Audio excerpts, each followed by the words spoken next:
দিল্লির যন্তর মন্তরে অনশনরত বিশ্ব বরেণ্য শিক্ষাবিদ সোনাম ওয়াংচুকের ওপর মোদী পুলিশের বলপ্রয়োগ স্বাধীন ভারতের গণতন্ত্রের মুখে এক চরম আঘাত। নিট পরীক্ষার নজিরবিহীন প্রশ্নপত্র ফাঁস কেলেঙ্কারির বিরুদ্ধে দেশের কোটি কোটি ছাত্র যুবদের মেধা রক্ষায় টানা ২১ দিন ধরে আমরণ অনশন করছিলেন এই নির্ভীক যোদ্ধা। কিন্তু তার নৈতিক শক্তির কাছে ভয় পেয়ে কাপুরুষের মতো ভোরে জোরপূর্বক তাকে তুলে নিয়ে সফদরজং হাসপাতালে বন্দী করল শাসক দল। আদালতের দোহাই দিয়ে এই দমন পীড়নকে চিকিৎসা বলে ধামাচাপা দেওয়ার যে নেকারজনক চেষ্টা প্রশাসন করছে তার বিরুদ্ধে গর্জে উঠেছেন ওয়াংচুকের স্ত্রী গীতাঞ্জলি জিয়াংমো।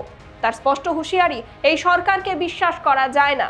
হাসপাতালে জোর করে তার অনশন ভাঙানোর চক্রান্ত চলছে। আলোচনা এড়িয়ে শান্তিপূর্ণ আন্দোলনকে স্তব্ধ করার এই অধ্যত্বের বিরুদ্ধে আজ ফুঁসছে দেশের সচেতন নাগরিক সমাজ ও ছাত্র যুব সমাজ। সমাজ সচেতকদের দাবি, দমন পীড়ন চালিয়ে মেধা রক্ষার এই ঐতিহাসিক দ্রোহের আগুন নেভানো অসম্ভব। নমস্কার, আপনারা দেখছেন খবরের প্রতিবাদ। আলোচনায় আমি শতরূপা। দিল্লির যন্তর মন্তরে জোর জুলুম, অনশনরত সোনাম ওয়াংচুককে জোর করে হাসপাতালে সরালো পুলিশ। তীব্র ক্ষোভ ও আশঙ্কায় ফুঁসছে সচেতন মহল। স্বাধীন ভারতের গণতান্ত্রিক ইতিহাসের কফিনে আরও একটি পেরেক পুঁতে দিল শাসক দল। লাদাখের আন্দোলন থেকে শুরু করে দেশের কোটি কোটি ছাত্র যুবকের ভবিষ্যৎ ধ্বংসকারী নিট ও নেট পরীক্ষার নজিরবিহীন প্রশ্নপত্র ফাঁস কেলেঙ্কারির বিরুদ্ধে দিল্লির যন্তর মন্তরে টানা অনশনরত বিশ্ববরেণ্য বিজ্ঞানী, শিক্ষাবিদ তথা পরিবেশ যোদ্ধা সোনাম ওয়াংচুককে যেভাবে এক প্রকার জোর জবরদস্তিমূলক পুলিশি ক্ষমতার অপব্যবহার করে তুলে নিয়ে যাওয়া হলো, তা এক চরম কর্তৃত্ববাদী ও অগণতান্ত্রিক মানসিকতার নির্লজ্জ বহিঃপ্রকাশ। শনিবার ভোরে অপরাধীদের মতো অতর্কিতে হানা দিয়ে দিল্লি পুলিশ ওয়াংচুককে অনশন মঞ্চ থেকে উপড়ে ফেলে তড়িঘড়ি সফদরজং হাসপাতালে বন্দী করেছে।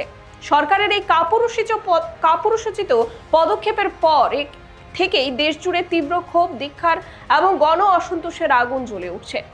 সচেতন নাগরিক সমাজ, মানবাধিকার কর্মী, ছাত্র সংগঠন ও দেশের আপামর বুদ্ধিজীবী মহল এক বাক্যে বলছেন, আন্দোলনের নৈতিক শক্তির কাছে ভয় পেয়েই এই নেক্কারজনক দমন পীড়নের পথ বেছে নিয়েছে কর্পোরেটপন্থী শাসক দল।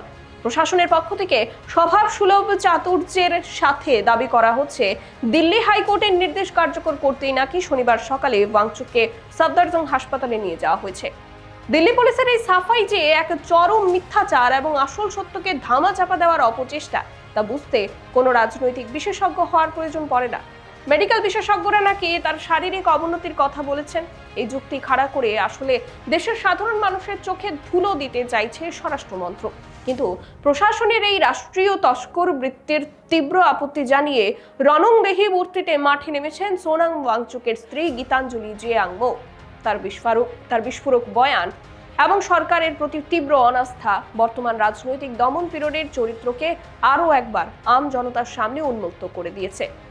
সোনাম ওয়াংচুককে যেভাবে কার্যত অপহরণের কায়দায় ভোরের আলো ঠিকভাবে ফোটার আগেই অনশন মঞ্চ থেকে তুলে নিয়ে হাসপাতালে বন্দী করা হলো, তা নিয়ে তীব্র ধিক্কার ও ক্ষোভ উগরে দিয়েছেন তার সহধর্মিণী গীতাঞ্জলি। তিনি অত্যন্ত স্পষ্ট ভাষায় আওয়াজ তুলেছেন যে এই চরমপন্থী ও একনায়কতান্ত্রিক সরকারকে কোনোভাবেই বিশ্বাস করা যায় না। তিনি অত্যন্ত গভীর উদ্বেগ ও তীব্র আশঙ্কার সাথে অভিযোগ করেছেন যে চিকিৎসার নাম করে হাসপাতালে স্থানান্তরের আড়ালে আসলে ওয়াংচুকের এই ঐতিহাসিক আন্দোলনের তীব্রতাকে গলা টিপে হত্যা করার এক গভীর নীল নকশা তৈরি করেছে শাসক দল। তার ন্যূনতম অনুমতি বা সম্মতি ছাড়াই হয়তো হাসপাতালে তার নাকে জোরপূর্বক নল ঢুকিয়ে তরল খাবার দেওয়ার নামে অনশন ভাঙানোর বেআইনি ও অমানবিক অপচেষ্টা চালানো হবে। একজন অহিংস অনশনকারীর মৌলিক অধিকার, নাগরিক স্বাধীনতা এবং শারীরিক সার্বভৌমত্বের ওপর এটি রাষ্ট্রের চরম আঘাত। গীতাঞ্জলি দেবীর সাফ কথা, যদি শাসক দলের মনে সত্যিই কোনো অসৎ পরিকল্পনা না থাকতো এবং তারা যদি সত্যিই চিকিৎসার কথা ভাবতো, তবে ওয়াংচুককে সরকারি পুলিশের কঠোর নজরদারির খাঁচায় না পুরে কোনো নির্ভরযোগ্য ও নিরপেক্ষ বেসরকারি হাসপাতালে স্থানান্তর করার অনুমতি দেওয়া হতো, যেখানে অন্তত তার উপর কোনো গোপন রাজনৈতিক বা প্রশাসনিক চাপ সৃষ্টি করে ব্ল্যাকমেল করা যেত না। সোনামের বর্তমান শারীরিক পরিস্থিতি ও নিরাপত্তা নিয়ে তিনি এখন চরমভাবে আতঙ্কিত। তিনি অত্যন্ত ক্ষুব্ধ এবং বেদনাহত কণ্ঠে প্রশ্ন তুলেছেন, উনি তো দেশের বিরুদ্ধে কোনো অস্ত্র তুলে নেননি, কোনো হিংসাত্মক কাজ করেননি। তিনি শুধু সরকারের অহংকারী ও বধির প্রতিনিধিদের সঙ্গে একটু আলোচনা চেয়েছিলেন।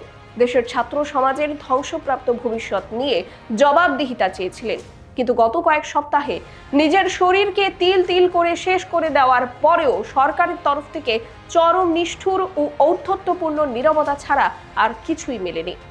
আজ সচেতন মহলকে অত্যন্ত যুক্তি ও তথ্য দিয়ে বুঝতে হবে যে সোনাম ওয়াংচুকের এই আন্দোলনকে কেবল ব্যক্তিগত লড়াই বলে দেগে দিয়ে হালকা করার যে সুচতুর চেষ্টা শাসক দলের আইটি সেল এবং শব্দের কেনা সংবাদ মাধ্যম অর্থাৎ গদি মিডিয়া করছে তা সম্পূর্ণ ভিত্তিহীন।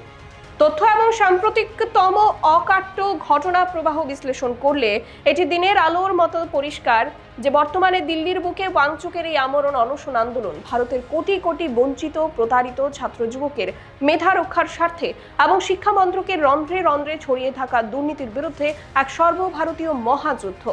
সোনাম ওয়াংচুক গত 28শে জুন থেকে দিল্লির যন্তর মন্তরে কোনো আঞ্চলিক ব্যানারে অনশনে বসেননি। তিনি বসেছেন একটি ব্যঙ্গাত্মক ছাত্র ও যুব সংগঠন ককরোচ জনতা পার্টির ব্যানারে। এই সংগঠনটির নামকরণের মাধ্যমে বুঝিয়ে দেওয়া হচ্ছে যে বর্তমান জামানায় এদেশের সাধারণ ছাত্রছাত্রীদের জীবনকে শাসকেরা আরশোলার মতো সস্তা ও নগণ্য মনে করে। এই আন্দোলনের মূল লক্ষ্যই হলো দেশের ভেঙে পড়া ও দুর্নীতিগ্রস্ত শিক্ষা ব্যবস্থার আমূল সংস্কার এবং ন্যাশনাল টেস্টিং এজেন্সির মাধ্যমে হওয়া নিট ও নেট পরীক্ষার নজিরবিহীন প্রশ্নপত্র ফাঁস কেলেঙ্কারির বিরুদ্ধে সুপ্রিম কোর্টের তত্ত্বাবধানে বিচার বিভাগীয় তদন্ত নিশ্চিত করা। ওয়াংচুকের এই অনশনের প্রধানতম আপসহীন দাবি হলো কোটি কোটি ছাত্রছাত্রীর ভবিষ্যৎ অন্ধকারের দিকে ঠেলে দেওয়ার ব্যর্থতার নৈতিক দায় স্বীকার করে কেন্দ্রীয় শিক্ষামন্ত্রী ধর্মেন্দ্র প্রধানকে অবিলম্বে পদত্যাগ করতে হবে। ওয়াংচুক এ বিষয়ে তীব্র কটাক্ষ করে বলেছিলেন যে দেশে পেঁয়াজের দাম বাড়লে বা তেলের দাম বাড়লে সরকারের সিংহাসন নড়ে যায়, সে দেশে কোটি কোটি তরুণ তরুণীর স্বপ্ন, পরিশ্রম এবং মেধা যখন বাজারে কোটি কোটি টাকায় বিক্রি হয়ে যায়, তখন কেন এই সরকারের পতন হবে না? তার এই জ্বলন্ত প্রশ্নই আসলে শাসক দলের ইগো এবং ক্ষমতার অহংকার বড়সড় আঘাত এনেছে, যার ফলেই এই পুলিশি বর্বরতা। এর আগে 2024 সালের শুরুতে ওয়াংচুক যখন লাদাখের কনকনে ঠান্ডায় 21 দিনের অনশন করেছিলেন, তখন তার দাবি ছিল জলবায়ু রক্ষা এবং সংবিধানের 6ষ্ঠ তপশিলি। কিন্তু এবারের লড়াইয়ের ময়দান দেশের রাজধানী এবং লক্ষ্য ভারতের ভবিষ্যৎ প্রজন্ম। লাদাখের পাহাড়ি উপত্যকা ছেড়ে দেশের মূল ভূখণ্ডের তরুণদের অধিকার রক্ষায় তার এই রাজপথে নেমে আসাটাই মোদী সরকারকে রাজনৈতিকভাবে কোণঠাসা করে দিয়েছিল। কারণ তারা ভালো করেই জানে ছাত্রদের ক্ষোভের আগুন একবার ছড়িয়ে পড়লে কোনো রাজদণ্ডই তা ধরে রাখতে পারে না।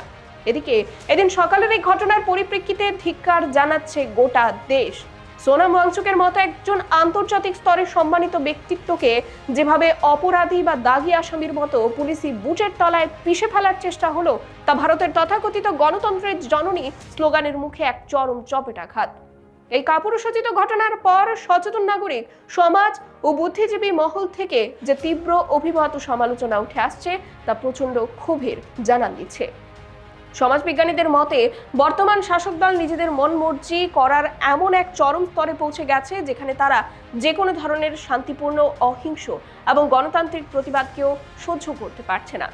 সোনাম ওয়াংচুক বন্দুক নিয়ে আসেননি, তিনি কেবল আলোচনার টেবিলে বসতে চেয়েছিলেন। কিন্তু শাসকের এতটাই অহংকার যে তারা আলোচনার পথ সম্পূর্ণ বন্ধ করে দিয়ে কেবল লাঠি, পুলিশ ও বুলেটের ভাষায় কথা বলতে পছন্দ করছে। এটি হিটলারি বা স্ট্যালিনীয় একনায়কতন্ত্রের আধুনিক সংস্করণ ছাড়া কিছুই নয়। ওয়াংচুকের স্ত্রী গীতাঞ্জলি আংমো যে যুব সমাজের প্রশ্নে সরকারের নীরবতার কথা তুলে ধরেছেন, তাকে পূর্ণ সমর্থন জানিয়ে ছাত্র সমাজ বলছে বর্তমান সরকার দেশের যুবকদের কর্মসংস্থান দিতে ব্যর্থ, পেপার লিক রুখতে ব্যর্থ এবং মেধার সঠিক মূল্যায়ন করতে সম্পূর্ণ অক্ষম। কর্পোরেট মাফিয়াদের হাতে দেশের শিক্ষা ব্যবস্থাকে বিক্রি করে দিয়ে সরকার এখন যখন দেখছে একজন নির্ভীক মানুষ সাধারণ ছাত্রদের হয়ে আওয়াজ তুলছেন, তখনই তার মুখ বন্ধ করতে পুলিশ লেলিয়ে দেওয়া হচ্ছে। আইন বিশেষজ্ঞদের মতে একজন সুস্থ ও সচেতন নাগরিক যখন নিজের ইচ্ছায় অহিংস অনশন করছেন, তখন আদালতের রায়ের ভুল ব্যাখ্যা করে বা চিকিৎসার দোহাই দিয়ে তার সম্মতি ছাড়া তার শরীরে জোরপূর্বক সিরিঞ্জ ফোটানো বা নাকে নল ঢোকানো আন্তর্জাতিক মানবাধিকার আইনের চরম লঙ্ঘন।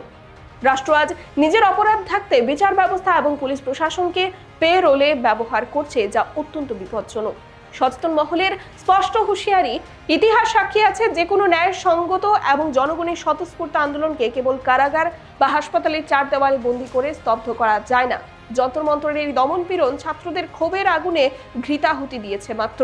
ইতিমধ্যেই ককরোচ জনতা পার্টির ছাত্র সমাজ ও যুব সমাজ হুঙ্কার ছেড়ে দিয়েছে যে ওয়াংচুককে শারীরিকভাবে সরালেও তার আদর্শ এবং লড়াইয়ের আগুনকে যন্তর মন্তর থেকে সরানো যাবে না।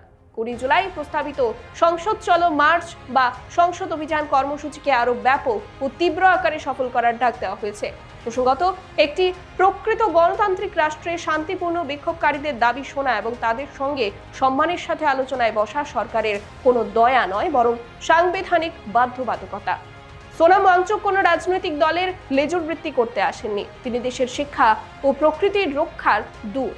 তাকে এভাবে রোগী সাজিয়ে হাসপাতালের বন্দিশালায় আটকে রাখার নোংরা খেলা আসলে শাসক দলের চরম রাজনৈতিক দেউলিয়াত্ব এবং ভীরুতাকেই প্রমাণ করে।